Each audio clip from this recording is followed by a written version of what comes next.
evident that we need an immediate, strong political and societal response to the increasing rates of violence against women in this country. I welcome the statements of An Taoiseach and Minister McEntee last week in regard to a new strategy, new administrative structures and additional supports. I saw it first-hand while attending the vigil in Cavan Town in memory of the late Aisling Murphy.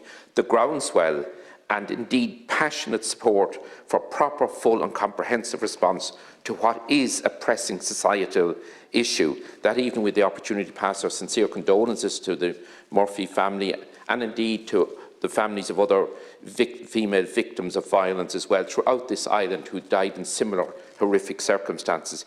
People want the effective measures put in place without delay. I've been pushing very strongly for far too long for a dedicated refuge centre for Cavan Monaghan.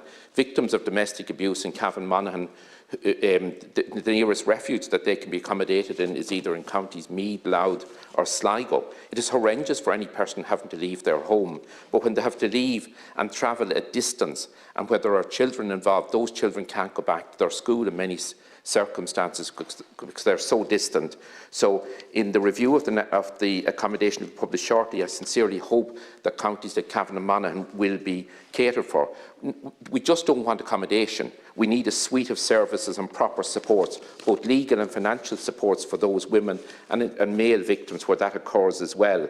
I have to say that it's clearly demonstrated that the best outcomes for children is to be close to their own school. Some level of normality is retained while the children can go to their own school and while they can maintain their friendship with their friends as well. There are huge emotional consequences for children having to leave their home, generally with their mother, and then being cut off from their normal day-to-day activities at school and in play and participating in games. So to have some semblance of normality in their lives, it is essential that in those most difficult circumstances, while a mother and her children have to leave the home, that they kind of retain some normality in that the children can attend the school, meet up with their friends and continue in the games that they participate in as well. So, Minister, I would ask you to give urgent consideration to the provision of a refuge centre in Cavan Monaghan. It's urgently needed. Thank you, Oireachtas.